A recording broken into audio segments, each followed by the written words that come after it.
Buenas tardes otra vez a todas y a todos. En el día de hoy voy a proceder yo a la lectura de la lección en primer lugar para que Valentín, que tiene problemas de voz, no la castigue tanto y pueda atender a las preguntas que surjan en la segunda parte de la sesión. Empezamos la lectura de la lección número 22. Basada en el libro La naturaleza del alma de Lucille Crams. En esta lección 22, junto a la lección 23, que trataremos el mes que viene, vamos a hablar sobre el rayo del alma. En esta lección 22, titulada El servicio y su relación con los ashrams, tenemos 3 apartados. El primer apartado, especificaciones de las actividades de servicio y su relación con los ashrams de los 7 rayos, la capacidad potencial de servir basada en la posición dentro de la vida grupal ashrámica, y en tercer lugar, los puestos de influencia áurica ashrámica y de la manifestación periférica. Empezamos por el primer apartado.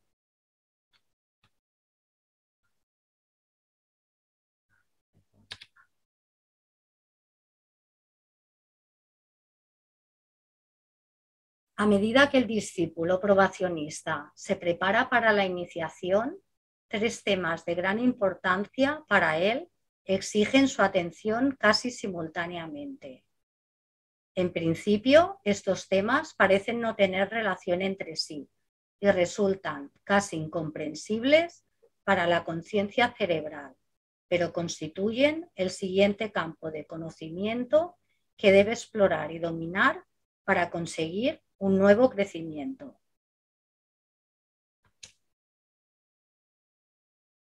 Estos temas son, primero, la constitución de su rayo de alma y, por tanto, su relación grupal con el plan. Segundo, su campo de servicio elegido. Tercero, el arte y la ciencia de la magia, que le provee de esas técnicas que harán posible el servicio elegido. Como cada uno de estos temas es un amplio campo de conocimiento en sí mismo, lo consideraremos de forma consecutiva en el orden de importancia para el probacionista, cubriendo tanto como sea posible en un trabajo tan breve. En primer lugar, el probacionista debe descubrir en qué rayo está funcionando su alma. Esto le clarificará su potencial en relación al propósito, el poder y la voluntad. Su propósito como alma está vinculado con el rayo del grupo del cual es miembro y revela, por tanto, ese aspecto del plan con el que está relacionado de manera general. Los rayos de grupo están relacionados con el plan de la manera siguiente. El primer rayo a través del gobierno, el segundo rayo a través de la educación y más específicamente de la enseñanza de la sabiduría, el tercer rayo a través de la civilización, por medio de el genio creativo y la inventiva, la estructura económica y la organización de alto nivel. El cuarto rayo a través del equilibrio de poder, por medio de la cultura, las relaciones internacionales, incluyendo la paz y la guerra, y los hábitos y las costumbres sociales. El quinto rayo a través de la ciencia y el sexto rayo a través de la religión y la filosofía, o en la era entrante mediante la actitud y la ideación.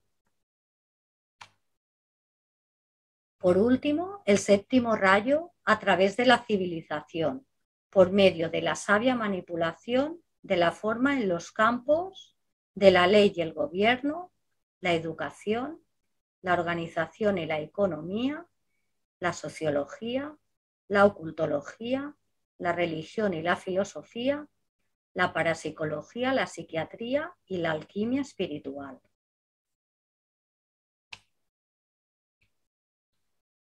En este primer apartado se ha detallado la constitución de cada rayo peculiar y su relación grupal con el plan, y cómo el rayo del alma nos informa de los potenciales respecto al propósito, el poder y la voluntad. Iniciamos el segundo apartado de la capacidad potencial del discípulo en oposición y la posición dentro de la vida grupal arrámica. La capacidad potencial del discípulo para servir se va liberando en función del lugar particular que ocupa dentro de su grupo de rayo, a medida que asume la responsabilidad de ese lugar y coopera con el grupo. En otras palabras, su actividad de servicio depende de su posición dentro de la vida grupal arrámica y no de los gustos y aversiones de su personalidad. Su capacidad potencial de servir como discípulo consciente solo se le concede si acepta esa posición particular y se dispone a servir en su cargo arrámico.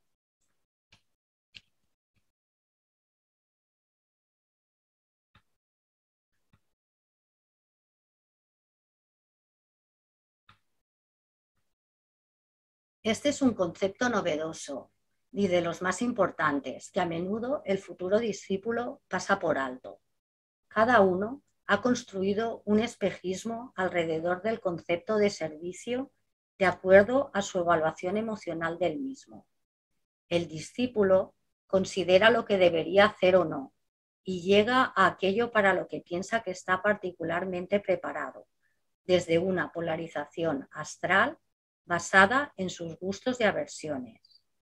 Se olvida de que su alma ha evolucionado hasta un punto de desarrollo específico, que puede ser aparente o no para la personalidad, y que de acuerdo a ese punto de desarrollo se determinará su posición en la vida de grupo arrámica.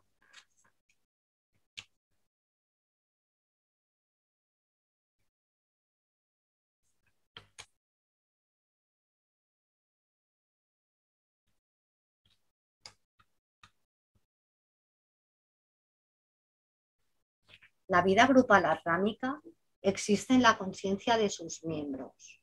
Cada miembro tiene un cargo particular con relación a todos los demás miembros y a la humanidad a la que todos sirven colectivamente. Cada uno avanza a medida que evoluciona su punto de desarrollo, desde el aura del ashram y a través de su periferia, desde su periferia y a través de su esfera hacia su centro, y a través de dicho centro hacia el interior de la jerarquía misma. Aquí vemos la imagen anterior ampliada en la que podemos ver la constitución del ashram. Esta es una imagen que hicieron los discípulos de Vicente Beltrán Anglada y vemos la situación de las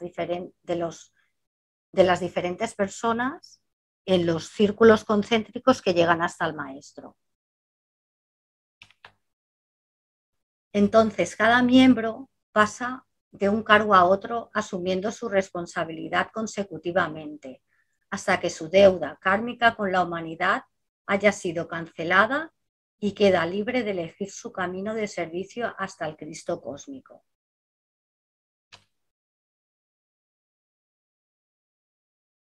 En este segundo apartado hemos visto cómo nuestro campo de servicio depende de la posición que tengamos cada uno de nosotros en la vida grupal y de nuestro nivel de desarrollo, y que nunca depende de la personalidad.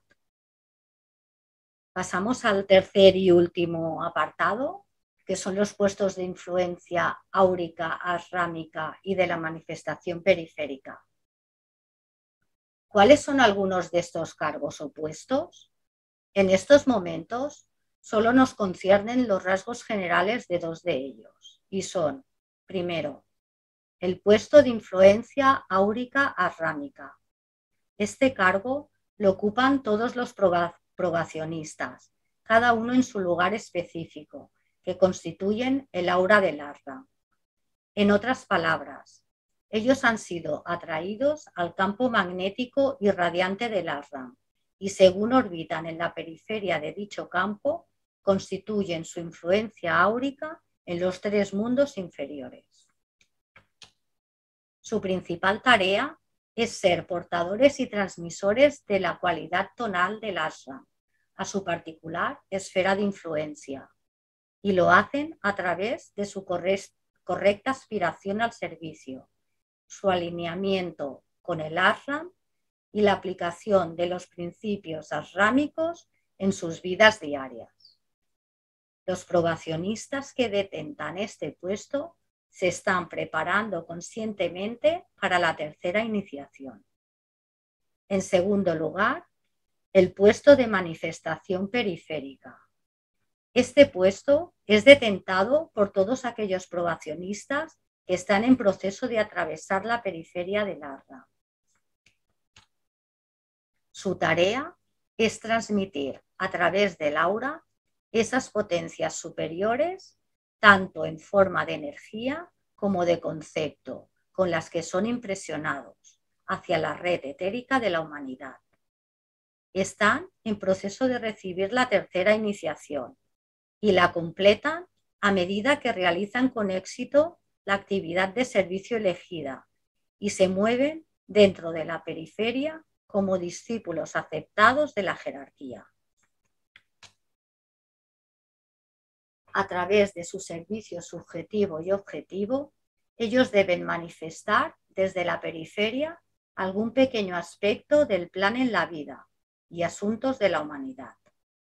La voluntad creativa del discípulo, es decir, la voluntad divina de su alma, se libera a medida que desarrolla esa fuerza invocadora dentro de su conciencia, en relación con el servicio grupal en un tiempo y lugar específicos.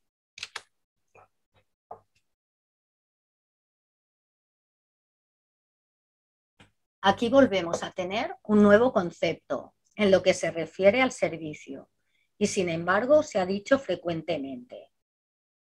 El discípulo responde a la necesidad de su tiempo. No todo el potencial de servicio de un grupo arrámico o de un discípulo puede manifestarse en un momento dado, excepto en periodos de extrema crisis humana, puesto que sería prematuro liberar parte de dicho potencial. Así el discípulo tiene que colaborar con el plan activando ese potencial creativo, que se relaciona con el punto de desarrollo alcanzado por la humanidad en su tiempo y lugar. Esto es lo que el Maestro Jesús demostró también en su vida sobre la tierra como Jesús de Nazaret. Mucho de su potencial creativo tuvo que ser mantenido bajo control hasta que la humanidad pudiera responder con seguridad y cooperar con él. Veamos aquí un punto relacionado con la voluntad creativa. Ese potencial se libera gradualmente, a medida que el discípulo, en el cerebro, empieza a invocar hacia la expresión de su personalidad el punto de desarrollo alcanzado por el alma en su propia esfera. Si recapitulamos lo anterior, nos damos cuenta de que con el descubrimiento del rayo del alma se libera, bajo la naturaleza de una iluminación menor, mucho del nuevo conocimiento hacia la conciencia cerebral. Con ese conocimiento se revela el propósito del alma en su relación con el propósito grupal. El probacionista descubre así el campo general de servicio para el que su alma se ha estado preparando durante mucho tiempo y dentro del cual trabajará encarnación tras encarnación hasta que finalmente alcance la maestría. Por fin sabe y puede empezar a contemplar desde esa perspectiva que tiene la visión de un campo de servicio desde su final hasta su principio. Está planeando una contribución que tardará muchas vidas en completar. Está iniciando una contribución a la vida una que evolucionará con su propia conciencia. con la de su grupo y con la de la humanidad. Será iluminado con el conocimiento del punto de desarrollo de su alma y empezará a evocar ese desarrollo, la encarnación de su alma espiritual en su personalidad. No solo será consciente de su grupo arrámico, sino de su lugar dentro de dicho grupo. Se dará cuenta de su relación con la jerarquía y de su alineamiento con ella. Así podrá empezar a cooperar con ella. Su potencial para servir se irá liberando a medida que asuma la responsabilidad de su cargo. Entonces estará capacitado para manifestar definitivamente una influencia dentro del cuerpo de la humanidad. La iluminación irá inundando su cerebro con relación a la necesidad de la humanidad en este tiempo y lugar. Su voluntad se ha convertido en la voluntad divina porque está perfectamente alineada y orientada hacia el plan divino. Esto nos lleva a tomar conciencia de esta técnica que permite averiguar el rayo del alma antes de que el probacionista pueda avanzar muy lejos hacia la manifestación de todo lo anterior. Estudiaremos dicha técnica en la lección 23. Mientras tanto, podemos utilizar el siguiente pensamiento semilla en nuestras meditaciones diarias. Construyo un altar en forma de cruz en la caverna, situada en el centro de la cabeza, y sitúo allí a la personalidad como indicación de la voluntad de aceptar la intención divina de mi alma. En este trabajo preparatorio, no traten de descubrir esa intención, sino más bien medite sobre el acto de disponibilidad simbolizado en la ceremonia del sacrificio anterior. El sacrificio completo de toda reserva consciente es un prerequisito para la iluminación descrita en el párrafo anterior. En este tercer apartado hemos podido ver cómo el discípulo en probación tiene dos niveles, un nivel interno y otro externo. El externo es su puesto de influencia arrámica. Es el camino de preparación para la tercera iniciación. En la tercera iniciación se completa la antakarana, el puente de energías, el puente que se crea entre las energías inferiores y superiores. Y es cuando el alma toma el control de la personalidad. Y un nivel interno, que es el puesto de manifestación periférica, que consiste en la tarea de transmitir a través del aura las energías superiores hacia la humanidad. Se trata de dos servicios diferentes. El primero es objetivo y visible, mientras que el segundo es subjetivo y invisible. Para todos aquellos que queráis ampliar este tema, podéis leer el libro Iniciación Humana y Solar de Alice Bailey. Daros las gracias por vuestra asistencia. Insistir en que es un trabajo de grupo, no solo las personas que nos veis que estamos participando en la conferencia.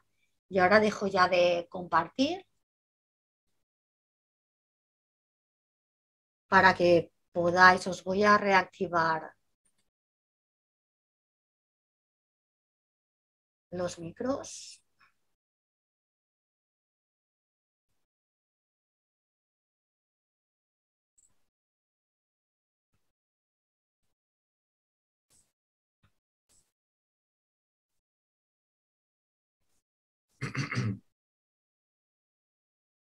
Vale, ya podéis también en el chat si tenéis alguna pregunta.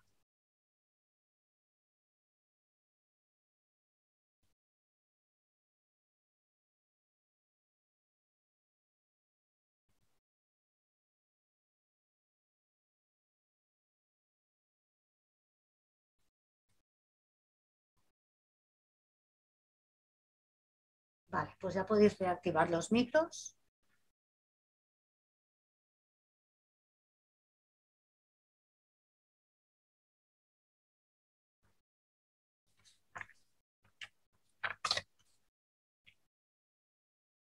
Los micros, Rosa, no están activados. Perdona.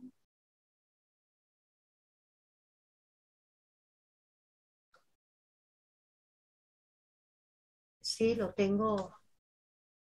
¿Sí? Ya he marcado, permitir que los participantes reactiven. Vale, vale, bien. De acuerdo. Podries tornar a dir el nom del llibre? Perquè jo no ho he entès bé. Sí. Aquest llibre... Iniciación humana y solar de Alice Bailey. Perdón, no lo entiendo. Iniciación humana Vale. y solar de Alice Bailey. Os lo escribo aquí en el chat. Vale, de acuerdo. Este libro es un libro muy importante y fue el primero que escribió Alice Bailey, procedente de la comunicación telepática de un supuesto maestro de la jerarquía.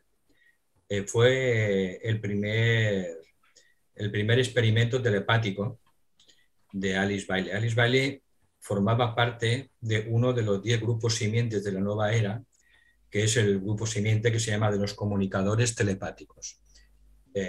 Entonces recibió esa primera transmisión de un supuesto maestro de la jerarquía que se denominó a sí mismo el tibetano o el maestro Balkul, aunque ella no era discípula del maestro tibetano.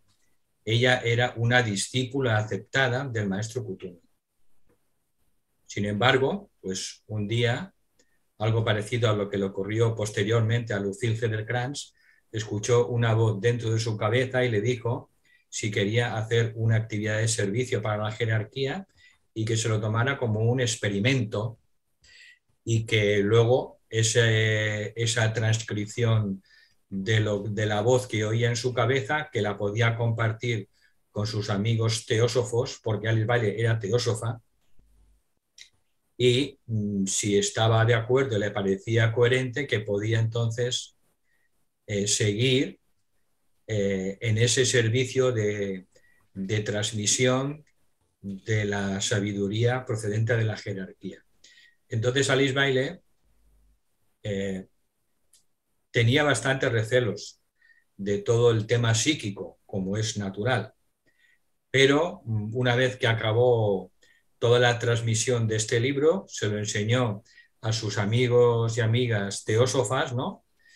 Y lo estudiaron profundamente y comprobaron que este libro contenía enseñanzas completamente nuevas que no había dado Blavatsky y contenía enseñanzas muy importantes sobre la jerarquía, sobre Shambhala, cuándo fue fundada, por qué fue fundada, las iniciaciones, el sendero probatorio, el sendero del discipulado, el sendero de iniciación, las ceremonias a nivel sutil de las iniciaciones, la intervención de los grandes devas, los cetros de poder, etcétera, etcétera.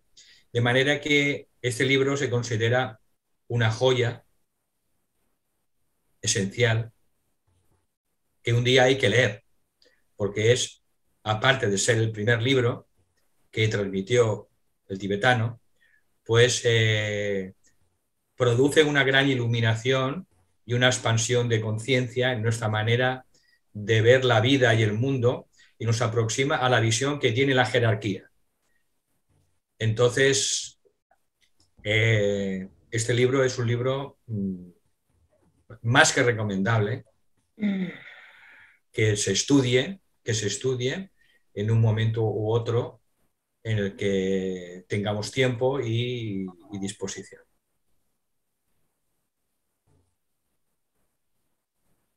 Para los que queráis, Eva lo ha añadido en el chat. Si os lo queréis descargar, os lo podéis descargar del chat. Y si no, a los que os envío yo el correo, mañana os enviaré el PDF y también os enviaré el libro para que lo podáis guardar en vuestros ordenadores. Valentín, tenemos una pregunta. Sí. María Rosa nos pregunta, ¿qué pasa si uno piensa que es de un rayo de alma y está equivocado? Bueno, vamos a ver. No pasa nada. Es decir, nunca se tiene la certeza absoluta de las cosas, de esos conocimientos al principio. ¿Eh? Con el paso de los años, uno va comprobando que realmente su rayo de alma se ha ido expresando en innumerables veces de manera más débil o más potente a lo largo de su vida. Entonces, a través de ese proceso de discernimiento, de estudio de los rayos a través, por ejemplo, de la carta natal, como ya lo vimos en 2 seminarios anteriores, y a través de la meditación que aparece en la siguiente lección 23 y que veremos, porque en estas lecciones, en la de hoy 22 y en la 23, se habla específicamente sobre el rayo del alma. En la siguiente, en la 23, se da una meditación sencilla para ayudarnos a sintonizar y averiguar el rayo de nuestra alma. Así como también se da un ejercicio que recomienda el maestro Saint-Germain, corto, para hacer cada noche, para tomar cada vez más conciencia de nuestra relación con nuestro ashram. Y es un ejercicio, una visualización corta, sencilla, para hacer antes de dormir, y ese ejercicio con el paso del tiempo pues nos ayudará a tener mayor claridad sobre nuestra afiliación a nuestro ashram y sobre ciertas necesidades o trabajos y servicios que debemos hacer para cooperar con el ashram al cual pertenece nuestra alma. De manera que esta lección 22 y la siguiente, la 23, son de una gran importancia, que conviene reflexionar sobre ellas, porque nos dan pistas prácticas e importantes para averiguar el rayo de nuestra alma y para también averiguar cuál es nuestro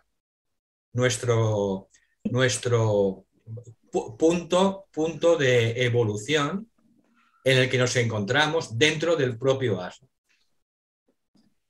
En la lección que hemos visto, en la 22, es una lección en la que sobre todo se explica el tema del grado de evolución de los probacionistas. No todos los probacionistas están en el mismo punto de desarrollo. Y hemos dicho que este curso básicamente lo que hace es ayudar a los aspirantes a convertirse en probacionistas y que puede ayudar a los probacionistas a ser un día discípulos aceptados conscientemente. Entonces, en esta lección, pues se habla sobre todo de la etapa del probacionista, en el que consta básicamente de 2 partes.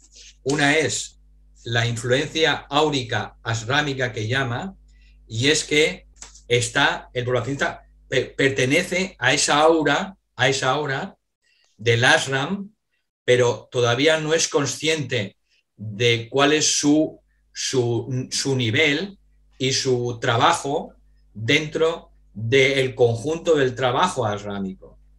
Entonces está en la periferia, en el aura de esa etapa que le llamamos de probacionista.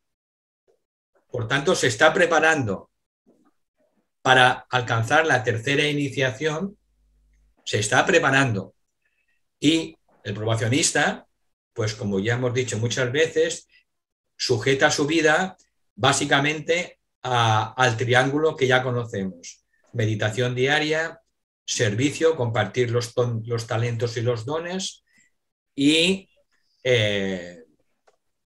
estudio sistemático, además de pulir el carácter continuamente. Entonces, de esa manera, el aspirante se transforma en probacionista en el aura. Y a medida que va trabajando, va meditando y sobre todo va sirviendo, como mejor cree, como mejor siente en su interior, pues poco a poco va entrando en el siguiente nivel del probacionismo, que es la etapa después del aspirante, y se convierte en un probacionista en la periferia, no ya en el aura del ashram, sino en la periferia de la etapa de probacionista antes de convertirse en discípula o discípulo aceptado. Primero, el probacionista está en el aura de esa etapa de probacionista y luego, con el paso del tiempo, pasa a una etapa más interna que sigue siendo la etapa de probacionismo, pero es lo que llama la manifestación periférica. Y de esa manera, con ese mayor compromiso de servicio hacia la humanidad, pues poco a poco el grupo ashrámico, el ashram, empieza a utilizar a ese probacionista que ya ha traspasado el aura y que está ya en la periferia antes de ser aceptado, y empieza a utilizarlo cada vez más para difundir su energía. Hemos de recordar siempre que nosotros, como almas, somos infinitamente mucho más que una personalidad. Como almas somos un maestro y una maestra de compasión y de sabiduría como almas. Pero la personalidad es otra cosa, es el instrumento, la vestidura de la triple materia, el triple vehículo que utiliza el alma en los mundos inferiores.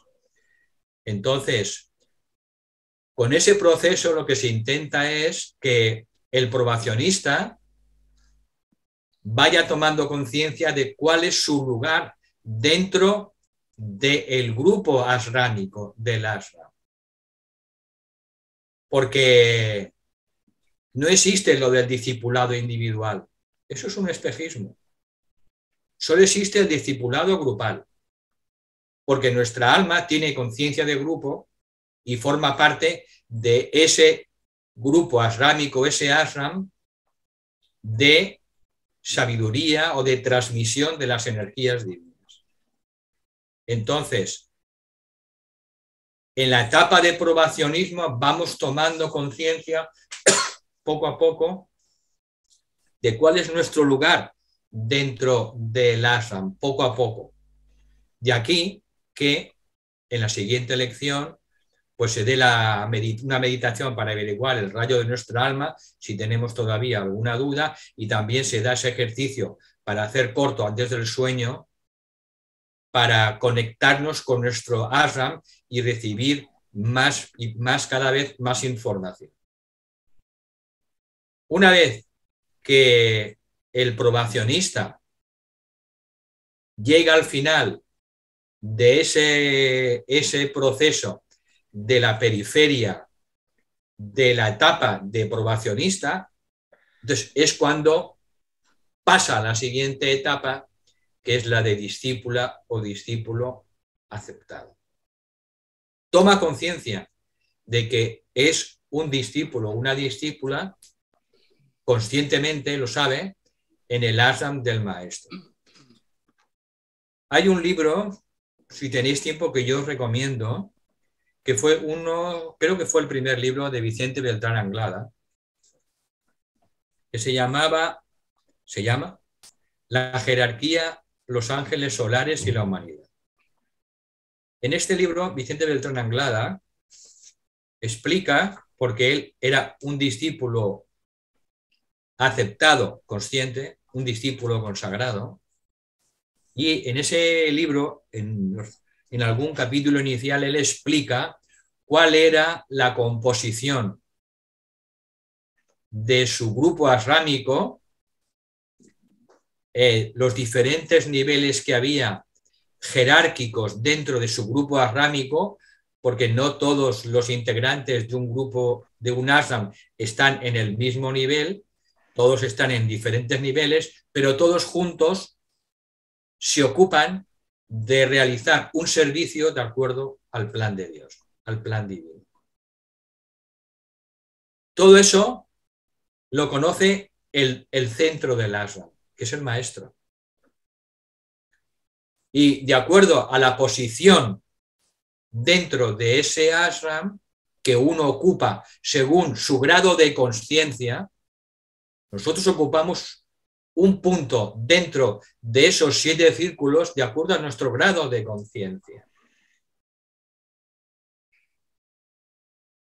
No se dan puestos así gratuitamente, solo esos puestos van en función de nuestro nivel de conciencia, de nuestro desarrollo como alma. Entonces, una vez que el probacionista termina ese proceso del probacionismo, se convierte en una discípula o en un discípulo consciente de su ashram, de su posición de su posición en el ashram, de cuál es su trabajo, qué tiene que realizar, etcétera, etcétera, etcétera. Entonces, es una lección esta que clarifica muchas cosas sobre los siguientes pasos que tenemos por delante. Y las técnicas prácticas pues se dan en la lección siguiente, con la meditación para averiguar el rayo del alma y para acelerar nuestra conciencia de nuestra conexión y nuestra ubicación en el ashram, en el grupo ashrámico. Eso es lo realmente importante, es nuestra alma, la posición que ocupamos dentro de todo el trabajo y el servicio que se está realizando en el ashram. La personalidad solo tiene que limpiarse, purificarse, alinearse y dar cada vez menos problemas al alma para que sea cada vez un mejor vehículo de expresión de la energía del alma y también de la energía del propio grupo ashrámico. Como decía Rosa, no todo el potencial de nuestra alma en una encarnación concreta se expresa, no. Solo se expresa nuestro potencial de servicio de acuerdo a la necesidad de la humanidad en ese momento y en ese lugar. Somos, como decía antes, somos muchísimo más que de lo que nos pensamos. Y tenemos mucho más potencial espiritual de lo que creemos. Pero eso, pues, se tiene que ajustar en cada encarnación a la necesidad que hay en cada momento de la humanidad. Yo quería preguntar algo. ¿Sí? Buenas tardes. Sí. ¿Estáis todos bien? Sí. Me alegro. Es un milagro. Eso, ¿no? No, siempre en estos temas siempre tengo una especie de pensamiento, de reflexión que permanece, ¿no? Y es en las diferentes etapas, en los diferentes procesos que acabáis de describir, de las diferentes etapas de el aspirante en el aura, el probacionista en el aura, el probacionista en la periferia, etc. Todo ese acercamiento es del alma, no es de la personalidad. Y el alma ya es un maestro. Siendo un maestro, entiendo que está simultáneamente en la etapa final y en la etapa inicial. Eso es una parte de la reflexión. Y la otra es si en las diferentes etapas de probacionista avanzado, de aspirante inicial, etcétera, la sincronización con los periodos de personalidad. Es decir, la personalidad no parece que se tenga que mantener desde el inicio del proceso evolutivo de conciencia hasta el final, ¿no? Hasta llegar al centro de los círculos concéntricos.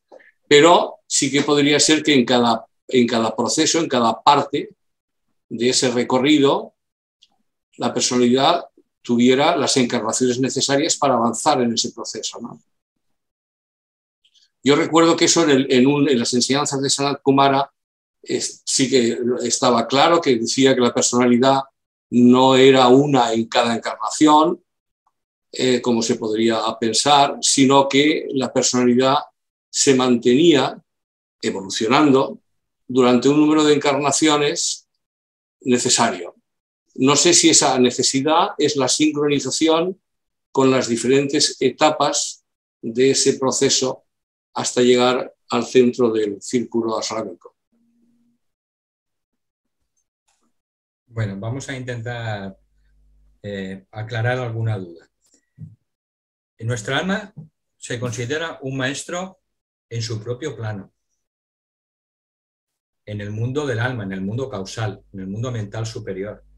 Pero el alma no ha dominado la sustancia y la materia de los mundos inferiores.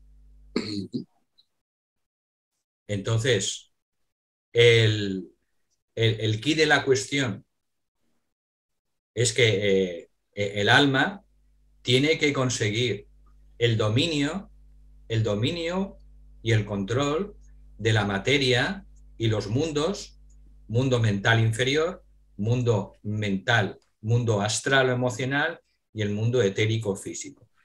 Y tiene que finalmente concluir ese proceso siendo la máxima expresión de esa alma inmortal que somos, tiene que conseguir la máxima expresión en los tres mundos inferiores. Y eso es lo que vemos en la vida de un iniciado, un maestro, pues de quinta iniciación. Que decimos, es Dios caminando sobre la tierra. Es el alma, sencillamente, que se expresa a través de una personalidad totalmente purificada, iluminada, elevada hasta la máxima vibración que se puede, y entonces sí que podemos decir que es un alma inmortal caminando sobre la tierra.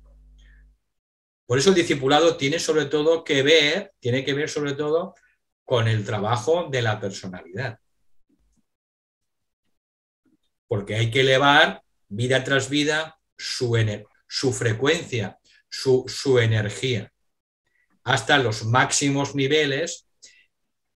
Y esto se explica muy bien en el libro de Iniciación Humana y Solar, cuando se explica que cada iniciación tiene relación con esa materia de los tres cuerpos cada vez más refinada, más sutil, más iluminada, más transfigurada.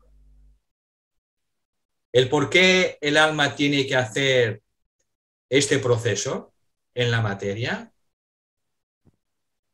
Porque alguien puede decir, bueno, ¿y por qué tiene que hacer el alma todo este proceso si ya es un maestro en su propio plano? ¿Y por qué tiene que hacer todo este proceso? Pues este proceso tiene que ver con la redención de la materia. La materia de los tres mundos inferiores se tiene que elevar y se tiene que refinar gradualmente como un servicio a la propia divinidad, para que en el futuro todas las almas que vengan y que encarnen se encuentren con una materia no tan burda, sino más refinada, más espiritual, y entonces lo tendrán más fácil. Por eso a todos los iniciados se les llaman redentores, porque redimen la materia, la elevan hacia vibraciones y frecuencias cada vez más espirituales. Y esto es un servicio obligatorio que hacemos, que hace el reino de las almas humanas. Ahí no podemos elegir. Entonces, en ese proceso de redención de la materia, pues ahí, si lo entendemos, entonces podemos comprender muchas cosas. Estamos trabajando para el futuro, para las próximas almas que vengan, para que lo tengan más fácil, sobre todo en el siguiente universo. Ahora estamos en un segundo universo de una encarnación de 3, un universo de amor y sabiduría de segundo rayo. Es la meta, desarrollar el máximo potencial del amor en este universo. Así como en el primero, desarrollamos la mente hasta el límite posible. Por tanto, nosotros construimos esa materia más sublimada, más refinada, como un servicio a la propia divinidad.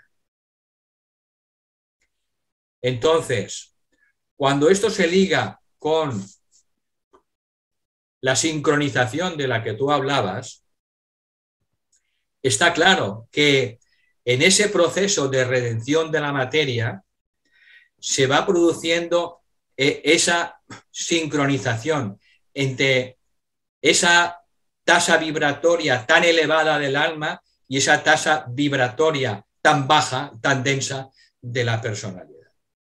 Y entonces se van adecuando las tasas de vibración, lo que produce inevitablemente crisis, conflictos y enfermedades.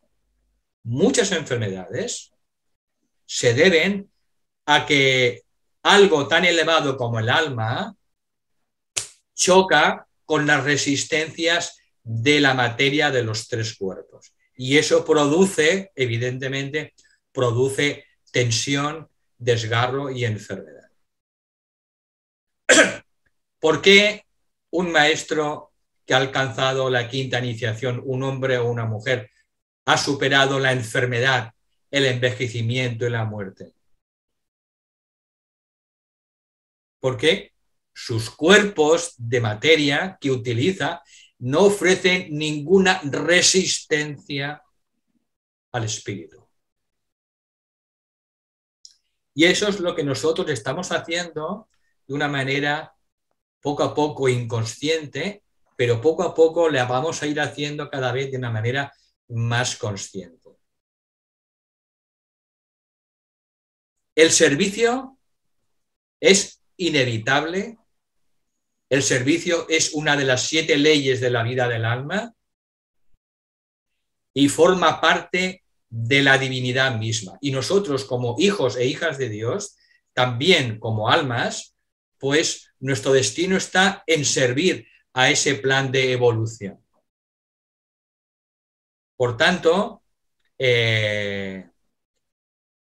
a medida que lo vamos haciendo y vamos ganando ese desarrollo espiritual, pues entonces esos problemas de sincronización cada vez se van superando y al mismo tiempo vamos ganando más conciencia de quiénes somos como almas y de nuestro lugar que ocupamos dentro del alma asrámica, del grupo asrámico. Nuestra alma es una célula espiritual dentro del grupo asrámico. Igual que no existe una célula de la piel suelta por el aire, no. Y una célula, cualquier célula está integrada dentro del cuerpo, pues lo mismo nosotros. Nosotros formamos parte indisoluble de ese grupo ashrámico y ocupamos nuestro nivel de acuerdo a nuestro grado de desarrollo. Igual que hay una célula importante del corazón o del cerebro, o hay una célula muy poco importante de la uña del pie, del dedo gordo, pues lo mismo nosotros ocupamos un cargo, un puesto de lo que hemos hablado hoy en esa lección. Entonces, vamos ganando cada vez más conciencia del lugar que ocupamos dentro de ese cuerpo, que es el grupo ashrámico, el ashram de determinado rayo. Porque seamos conscientes o no, ocupamos ese lugar. Un lugar extraordinario, un lugar de un poder, de una sabiduría, de una inteligencia, de que no podemos ni imaginar. Y eso es lo que tenemos que ir ganando. Tenemos que ir ganando la conciencia de quiénes somos y del lugar que ocupamos en esa alma grupal, que es el grupo ashrámico, que tiene una función que cumplir dentro del plan de Dios.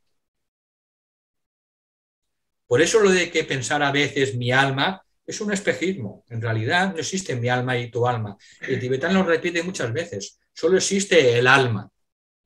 Y por eso tenemos que ir ganando en expansión de esa conciencia para salir de la conciencia individual a la conciencia grupal, que es la realidad. La conciencia grupal es la realidad. Formamos parte, somos una célula de esa alma grupal, pero tenemos que ganar conciencia y para eso pues hay que trabajar en el discipulado. Meditación diaria, servir a los demás, compartir nuestros dones, estudiar y pulir lo más posible la personalidad. Y así poco a poco vamos ganando conciencia de quiénes somos.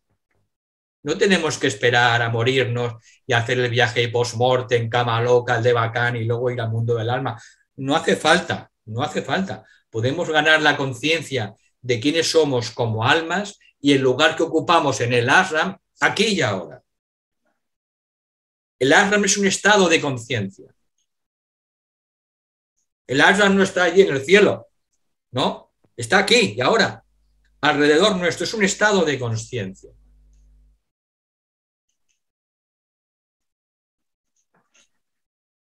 Y todo lo que estamos haciendo en el discipulado es simplemente tener conciencia de quiénes somos. ¿De quiénes somos? Arriba. Y unir esa conciencia de quiénes somos arriba con quiénes somos aquí abajo. Aquí abajo sabemos quiénes somos, pero tenemos que unir esa conciencia. Y esto es lo que decía Rosa, que es el antakarana. El antakarana se completa en una gran medida cuando pasamos de la etapa de probacionista en la periferia a discípula o discípulo aceptado. A partir de ahí, pues, se completa en gran medida esa antakarana. Y es lo que Kumar ha dicho, que pues a partir de la tercera iniciación, pues poco a poco logramos la continuidad de conciencia, sabremos qué hacemos conscientemente por la noche cuando dejamos el cuerpo, luego cuando dejamos una vida seremos conscientes de dónde venimos, de la anterior, y todo eso poco a poco, ese es nuestro destino. Es que no hablamos de una película de ciencia ficción o de Star Trek. Ese es el destino de todas nosotras y todos nosotros por el que han pasado todos los maestros de sabiduría. Y no somos distintos ni distintas de ellos, somos iguales a ellos, pero iguales. Pero ellos ya han pasado. ya han tenido esas experiencias. Por eso son los seres, iba a decir hombres y mujeres, no, porque ya son andróginos los maestros o maestras, son los seres que más pueden comprendernos, comprender cuando, pues hablando de castellano, la cagamos, porque estamos aprendiendo y muchas veces pues podemos tener reacciones emocionales pues que nos pueden avergonzar en un momento dado por falta de control de la personalidad. No somos perfectos. Entonces ellos nos comprenden. Primero nos aman, porque ellos son el centro del corazón del logos planetario. La jerarquía es el centro del corazón del planeta, del logos planetario. Son todo amor. Por eso nos comprenden. Nos comprenden y nos aman más que nosotros mismos. Entonces, tienen una paciencia infinita y esperan las vidas que hagan falta para que nosotros vayamos poco a poco ampliando nuestra conciencia, y son nuestros padres y nuestras madres espirituales verdaderas. Pero ellos no se meten en nuestra vida, no infringen nuestro libre albedrío. Nos dejan que hagamos los experimentos que queramos, que nos demos con la pared, con la cabeza en la pared. Ellos saben que así pues iremos creciendo. Entonces lo que tenemos que hacer es, en nuestra vida diaria, intentar seguir las reglas del discipulado lo mejor que podamos, sin castigarnos, porque el discipulado no es para sufrir, el discipulado es para intentar ser cada vez más feliz y hacer felices a los demás. Eso es el discipulado. Y hacer de nuestra vida familiar, de nuestra vida laboral, de nuestro entorno, pues hacer una vida lo más alegre posible a los demás. Eso es el discipulado. Y más en esta nueva era. Entonces, bueno, las indicaciones están claras. Todos los maestros, a través de sus discípulas, sobre todo, han transmitido este conocimiento, esta sabiduría. Kumar es un iniciado de alto nivel, tenemos un ejemplo, pero cada una y cada uno de nosotros se tiene que comer el guiso con patatas en su experiencia diaria.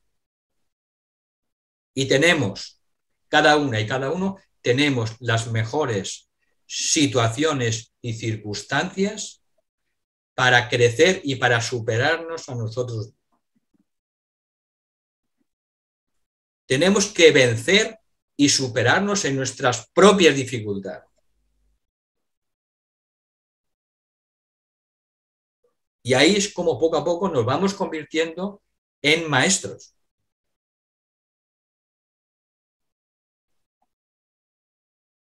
Así que el camino está claro. Pero ahora cada uno y cada una pues tiene que poner en práctica todo lo que sabe.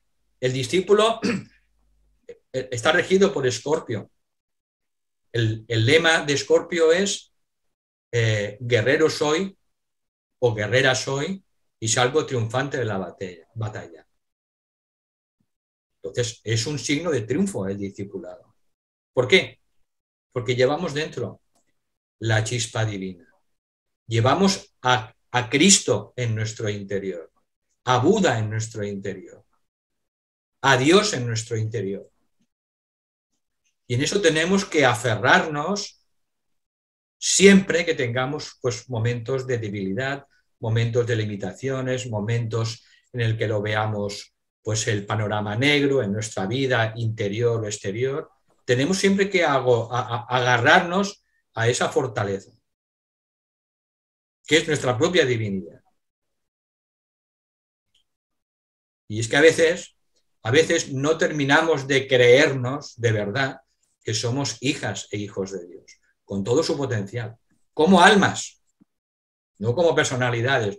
Como personalidades, como máscaras que utiliza el alma, pues bueno, tenemos todavía mucho que trabajar y mucho que esculpir, ¿no? Como el escultor, ¿no? Nos queda mucho, pero tenemos que tener esa confianza. Valentín, en el chat nos preguntan si puedes recordar cómo saber nuestro rayo de alma. Bueno, para saber nuestro rayo de alma, yo os invito a que veáis de nuevo los 2 módulos que dimos para averiguar el rayo del alma, el rayo de la personalidad, el rayo de la mente, el rayo del cuerpo emocional y el rayo del cuerpo físico. Eso está ahí. Fueron dos módulos que dimos y no lo podemos sintetizar en un minuto. Entonces, las personas a las que les guste el tema de la astrología, yo les invito a volver a visionar esos 2 módulos. ¿De acuerdo?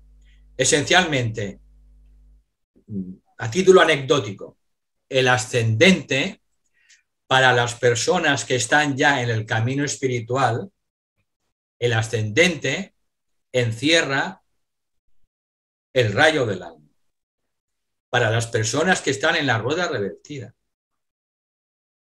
encierra el rayo del alma, el ascendente, mientras que el signo en el que está el ascendente y el signo en el que está el sol encierra el rayo de la personalidad.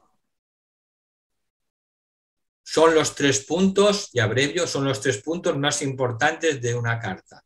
La luna, el pasado, el sol, la personalidad, el presente, donde metemos la zancadilla continuamente y sobre todo lo que tenemos que pulir en esta vida para que el rayo del alma que se expresa a través del signo ascendente pueda expresarse de una manera cada vez mejor y más libre en esta encarnación. Luna, sol y ascendente.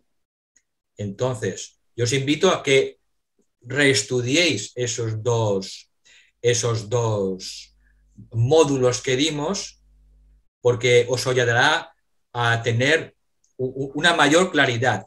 Y en la siguiente lección, el maestro Saint Germain da una técnica sencilla, una meditación para averiguar también o confirmar o corroborar el rayo de nuestra alma. El rayo de nuestra alma, conocerlo es esencial, porque si no, no sabemos cuál es nuestra misión de vida, nuestra misión, nuestro campo de servicio dentro de las... Es obligatorio saber nuestro rayo del alma. Y si tenemos dudas, bueno, pues trabajemos en ese rayo pues durante un tiempo hasta que comprobemos que a lo mejor pues nos hemos equivocado. Pero ante la duda, trabajemos en ese rayo. No nos quedemos de brazos cruzados. Trabajemos. En esta lección, de todas maneras, se han dado muchas pistas. Las personas que trabajan en el mundo de la política, está claro, o son almas menos de primer rayo, que hay muy pocas, pero sí pueden ser personalidades de primer rayo. Entonces, las personas que trabajen en el campo de la educación, pues, o de la transmisión de la sabiduría, o de la curación, está claro, suelen ser almas de segundo rayo. A la gente que trabaja dentro del mundo financiero, pues seguramente son almas de tercer rayo. Es decir, que en esta lección se han dado muchas pistas y tenemos que ver a lo largo de nuestra vida si hemos ido expresando esa energía en ese campo de servicio, y eso nos puede ayudar también pues a tener esa idea más clara de nuestro campo de servicio, de nuestro rayo de alma. Cuando uno expresa en un momento de su vida el rayo del alma, fugazmente en una situación, uno dice luego, ¿pero qué ha pasado? ¿Qué ha pasado aquí? Que he dicho unas palabras que me han salido y esa persona pues le ha cambiado la vida o ha salido un tipo de sanación que yo no esperaba o etcétera, etcétera, etcétera. Es decir, cuando dejamos de ser por unos momentos nosotros mismos y ahí se produce un milagro en el que se ayuda a un ser humano o a seres humanos, ahí ha brillado el rayo del alma. Allí es donde ha brillado. Cuando por unos momentos dejamos de ser de nosotros mismos, es el alma la que ha brillado, es el rayo del alma la que ha brillado. Y ahí entonces también tenemos pistas de esos momentos cumbre en nuestra vida donde hemos dado lo mejor de nosotros y hemos podido cambiar la vida de alguna persona. En el área que sea de los 7 rayos. Entonces, analicemos nuestra vida, cuando hemos tenido esos momentos cumbre. Tenemos la herramienta de los 2 seminarios a través de la carta natal. Tenemos luego la lección 23 para hacer esa meditación para averiguar el rayo del alma. Tenemos muchas ayudas. Entonces, pues vayamos experimentando, vayamos trabajando con ellas. Gracias, Valentín. Josep, ¿puedes abrir tu micro para formular tu pregunta? Sí, gracias, Rosa. Quería destacar, si me lo permites, Sí. y lo comentas. Rosa ha destacado de esta lección un tema que para mí es muy importante, y es que todos los aspirantes y probacionistas, cuando inician el camino espiritual, a través pues, bueno, pues de las lecturas, a través de las prácticas con los grupos espirituales, toman conciencia de la importancia de la meditación, toman conciencia del estudio, pero fundamentalmente del concepto de servicio, ¿no? Y lo que sucede, y yo al menos lo he experimentado durante muchos años, es que grupos espirituales aquí en Encarnación y muchas personas que transitan inicialmente este camino espiritual, como comentaba Rosa y dice la lección, tienen un concepto idealizado de ese servicio, ¿no? Un concepto que ha sido construido por la personalidad, ¿no? Como tú decías hace un momento, la personalidad es especialista en crear máscaras, en crear personajes, ¿no? Y en estos casos lo que yo he aprendido es que la personalidad ha construido una especie de ego espiritual, un ego espiritual que muchas veces es el causante de conflictos dentro de los grupos espirituales, conflictos entre personas, y son síntomas que muchas veces pues, han hecho desaparecer estos grupos, ¿no? Entonces, si me permites un poco la respuesta como solución, porque bueno, la lección, y Rosa también lo ha comentado, que el verdadero servicio se va destilándose poco a poco del grupo arrámico al cual uno pertenece, ¿no? Pero cómo recibimos, cómo percibimos ese grupo, ese concepto, ese servicio real que nos corresponde, ¿no? Yo ahí iría o emplearía la técnica o la estrategia que comentaba siempre a lo largo de toda su obra Vicente Beltrán Anglada, ¿no? La serena expectación, ¿no? Mantener siempre una atención plena a todo lo que nos sucede y sobre todo una actitud expectante y entendiendo expectante como una aceptación de todo lo que de todo lo que nos acontece en la vida diaria, ya sean crisis, ya sean adversidades, ¿no?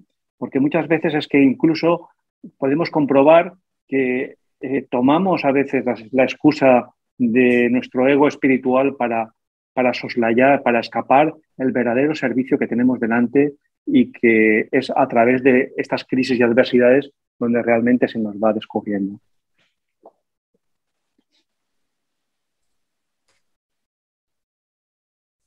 Muchas gracias, Josep, por tu aportación. Todo lo que has dicho está en línea con lo que la jerarquía enseña. Todo lo que ha enseñado Vicente Beltrán Anglada y está en sus libros es enseñanza jerárquica y por tanto merece la pena siempre tenerla en cuenta. En mi experiencia personal, la personalidad es muy sabia, en el sentido de que busca maneras de que se cumplan sus propósitos individualistas, separatistas, ¿no? Y siempre lo camufla. El ego es de una arquitectura maravillosa que ha creado la naturaleza durante millones de años. Entonces, ¿por qué utiliza el ego, la personalidad, esas estrategias? Porque sabe que al final del recorrido ella va a ser eliminada, va a ser disuelta, en el sentido de que ya no va a tener ni voz ni voto individual separatista y va a cumplir solo las órdenes del alma, que es para lo que ha sido creada y lo que es creada en cada encarnación. Por eso se le llama la máscara del alma. Entonces, en mi experiencia, a mí me ha ayudado muchísimo meditar muchas veces sobre la frase simiente correspondiente al signo de Géminis, que dice, a nivel de alma, dice, reconozco mi otro yo, se refiere a la personalidad, reconozco mi otro yo y al menguar ese yo, crezco y brillo. Tener siempre presente que uno de nuestros trabajos principales está en reconocer a ese otro yo, que es la personalidad, e intentar que vaya menguando día tras día, hora tras hora, en una actitud de sumisión al alma y de disponibilidad, como decía hoy la frase simiente, de ponernos en esa actitud de crucifixión y sumisión al alma, esto va haciendo que la personalidad, el ego, vaya perdiendo cada vez más fuerza. Y eso va haciendo que al alma le sea cada vez más fácil moldear la personalidad. Por tanto, esa actitud de humildad, esa actitud de rendición al alma, esa actitud de sumisión al alma, a través, por supuesto, de ese proceso de profunda atención, de serena expectación, pues esa actitud de humildad va haciendo que la personalidad progresivamente vaya perdiendo fuerza y finalmente vaya aceptando de manera gustosa que el propósito suyo está finalmente en convertirse en un simple canal o vehículo para la expresión del alma, de lo que somos. Por eso cada probacionista tiene que ir encontrando aquellas fórmulas que le ayuden pues a manejar cada vez mejor la personalidad.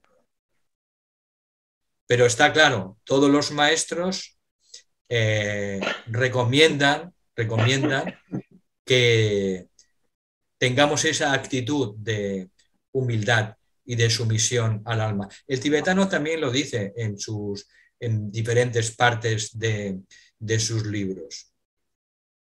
Entonces, bueno, ahí tenemos cada uno que trabajar y que luchar, ¿no?, en ese discipulado para que cada vez seamos menos personalidad a fin de que pueda expresarse cada vez mejor el alma.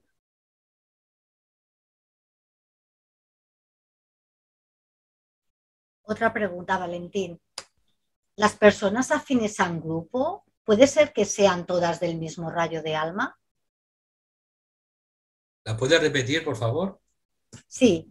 ¿Las personas afines a un grupo, puede ser que tengan el mismo rayo de alma? No. Puede haber personas pues que pertenezcan a otro rayo. Es decir, no todas las personas que forman parte de, por ejemplo, la Escuela Arcana o el World Teacher Trust son almas del mismo rayo. No. Pero sí que es cierto que hay un porcentaje importante que corresponde al rayo de ese grupo. ¿De acuerdo? Pero no todas pertenecen a ese mismo rayo. Entre otras cosas, porque también es importante que haya en todo grupo también almas y personalidades de rayos diferentes para complementarse. En un grupo se necesitan almas de todos los rayos para poder realizar, llevar a cabo una tarea completa. Y eso es un grupo ideal, como lo hace la jerarquía. No penséis que un maestro de la jerarquía de primer rayo pues no sabe trabajar en los 6 rayos, en los otros 6 rayos, no. Un maestro sabe trabajar por igual, de manera eficiente en todos los rayos. Pero por necesidades del plan divino, pues trabaja esencialmente en un rayo. Un punto informativo. Una vez que pasamos la quinta iniciación, el ser humano sigue trabajando no ya en los 7 rayos, sino solo en uno de los 3 rayos de aspecto, o rayo de voluntad, o rayo de amor y sabiduría, o rayo de inteligencia activa. Los 7 rayos funcionan hasta la quinta iniciación. A partir de ahí se trabaja solo en uno de los 3 rayos de aspecto, los más importantes. Por eso, nuestra alma sí que pertenece a uno de los 7 rayos, pero nuestra mónada, nuestra chispa divina, solo pertenece a uno de los 3 rayos. No hemos entrado en este detalle porque ya tenemos bastante con los 5 rayos para conocer el alma, la personalidad, la mente, emociones y cuerpo físico. Pero nuestra alma también pertenece a uno de los 3 rayos. Por eso es importante ir estudiando poco a poco el tema de los rayos, porque los rayos impregnan todo. No hay nada en el universo, en el cosmos, con K, que no esté impregnado por los 7 rayos. Porque son la propia divinidad, las 7 maneras en las que se expresa la divinidad. Por eso es importante no dejar nunca de estudiar el tema de los 7 rayos. Porque forma parte de la verdadera psicología, de la psicología de la nueva era. Lo que tenemos hoy es algo de transición. En la próxima era, la psicología se basará en los 7 rayos. Y en eso va a ayudar los descubrimientos científicos que harán los astrónomos, que se llegarán a descubrir estas 7 energías que también tienen su impacto a nivel energético.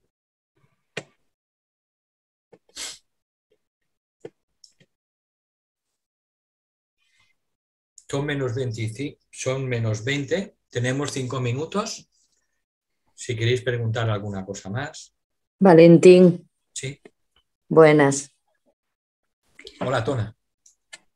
Mira, como es normal, el tema que me ha tocado un poco ha sido lo que has comentado sobre la aparición de enfermedad ¿vale? Cuando hay un roce, una crispación entre la personalidad y el alma, ¿no? Eso, traducido a la vida mundana, ¿qué significa? Que las personas con más enfermedades puede que tengan ahí un desajuste más grande entre alma y personalidad. Eso por una parte. Y por otra, me llama la atención porque el maestro Kumar, que es un iniciado de alto nivel, recientemente ha padecido hasta bastante chunguito. Entonces, no sé, no acabo de verlo. Seguro que tú me lo aclaras. Bueno, el tema de la salud y la enfermedad desde el punto de vista esotérico es complejo y profundo. Ahí interviene el karma, no solo nuestro karma individual, sino el karma grupal, el karma nacional, el karma de raza, el karma mundial, como tenemos ahora con el tema del COVID. Hay enfermedades planetarias debido a que nuestro propio logos planetario es un planeta no sagrado, está aprendiendo, ha cometido errores y participamos de ellos. Y también existen algunas enfermedades que se deben a la fricción entre el alma y la personalidad. Son enfermedades típicas del discipulado. Entonces, mi consejo, como es un tema extenso, todas las personas que tengan interés en lo que es la curación y en profundizar en este tema, yo les aconsejo primero que lean el libro y practiquen el libro de Kumar, La curación espiritual, y luego que estudien y practiquen el 4º tomo de los 7 rayos de Alice Bailey, que es la curación esotérica. En estos 2 libros se da prácticamente la información que podemos asimilar y practicar dentro de nuestro actual nivel de evolución. En cuanto a Kumar, que has dicho, vamos a ver, en Oriente, a un discípulo avanzado o un iniciado se le llama maestro o guru en señal de respeto. Es alguien que está mucho más avanzado que nosotros, técnicamente sería un hermano mucho más avanzados que nosotros dentro del grupo arrámico, y que está atravesando pues también sus propias experiencias. A medida que un discípulo o un iniciado se va acercando hacia el centro del ashram, que está regido por un maestro de sabiduría con mayúsculas, pues va también eliminando parte de su karma y va profundizando en su servicio. Entonces, nos tenemos que quedar con la definición técnica de lo que es un maestro según el maestro tibetano, según Alice Bailey. Un maestro es un hombre o una mujer que ha alcanzado la 5ª iniciación, que es una expansión de conciencia, tal en el que la propia mónada se expresa a través del cuerpo físico, y llegado a ese punto, a esa 5ª iniciación, ese ser humano traspasa el nivel humano y entra dentro del nivel superhumano, y aunque conserve un cuerpo físico, ya no es un ser humano y por tanto ha superado la enfermedad, el envejecimiento y la muerte. Eso es un maestro o una maestra, insisto, son andróginos, y ha superado la enfermedad, el envejecimiento y la muerte. Todos los seres humanos que llegan a la 5ª iniciación alcanzan ese estado. Entonces, los maestros no se relacionan con los discípulos, solo se relacionan con algún esporádico discípulo cuando es aceptado en una experiencia de aceptación del ashram, o se relacionan de vez en cuando con algún iniciado avanzado de su ashram. ¿Por qué? Porque los maestros son centrales nucleares de una energía y de una radiación que no podemos ni imaginar. Nos destruirían si se pusieran en contacto con nuestros cuerpos todavía tan poco refinados. Entonces, teniendo esa definición que hace el maestro tibetano y Blavatsky y todos los grandes discípulos y discípulas, pues entonces tenemos que luego nosotros elaborar nuestras propias conclusiones. Entonces, tenemos que saber que la palabra maestro o guru en Oriente tiene un significado y aquí en Occidente tiene también otro significado diferente. Lo importante es que sepamos de qué hablamos. Okay.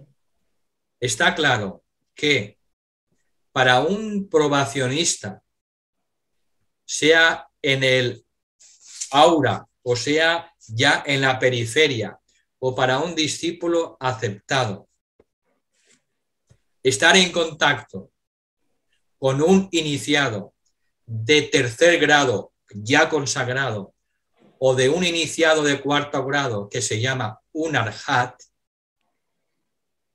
eso ya representa una bendición inconmensurable. No tenemos palabras para definir esa bendición. Estar en contacto con un iniciado de tercer grado o de cuarto grado, sin ser un maestro, eso ya es una bendición sin palabras. Por eso, de aquí el respeto, la reverencia tan profunda y tan sincera que se hace en Oriente. Nosotros no somos tan devocionales aquí en Occidente. Somos más mentales, somos más prácticos, somos más científicos. Y por eso tenemos que fusionarnos Oriente y Occidente, porque Oriente tiene mucho que aprender de Occidente y nosotros tenemos que aprender mucho de Oriente. Y en la síntesis es donde se encuentra la verdad. En la síntesis. Igual que tenemos un cerebro derecho y un cerebro izquierdo. No solo tenemos un cerebro nada más, tenemos dos que son. ¿Me puedes repetir cómo se llama el cuarto tomo de Alice Bailey? Se llama La curación esotérica. Todos los libros de Alice Bailey los podéis encontrar en PDF. No los tenéis que comprar. Entonces, si alguien no encuentra algún libro, pues me lo dice a mí y yo se lo envío a título particular. Y también recomiendo un PDF con los 25 libros de Alice Bailey, todos unidos, para hacer búsquedas. Entonces, en la web del World Teacher Trust está colgado ese PDF con todos los libros de Alice Bailey. Y es un trabajo muy interesante para hacer recopilaciones. Cualquier cosa que necesitéis me la podéis pedir. Si no la encontráis, primero la buscáis. Creo que la tenemos aquí en la biblioteca de Karuna. Y si no la encontráis, pues me lo pedís y yo os lo envío a título particular. Porque creo que todavía tienen copyright. Los libros de Lucy Strauss, todos nuestros libros de Danista no tienen copyright, pero creo que todavía tienen libros y entonces nos los podemos pasar a título particular y en principio no infringiríamos, porque no es para la venta, no infringiríamos lo del copyright. Vale, pues muchas gracias. De nada. Pues son las 9 menos 10. Muchísimas gracias. Le doy a Rosa unas gracias infinitas. La he puesto en un aprieto, pero al final mi garganta, pues con vuestros buenos pensamientos ha podido durar. Y os doy las gracias más sinceras y nos vemos pues dentro de 15 días con la charla de los problemas de la humanidad, que hablaremos sobre los niños, el problema de la educación, y dentro de un mes que nos veremos en el estudio de la lección 23, en la que continuaremos con el rayo del alma, el estudio del rayo del alma. Muchísimas gracias y que sigáis todos bien. Gracias a ti.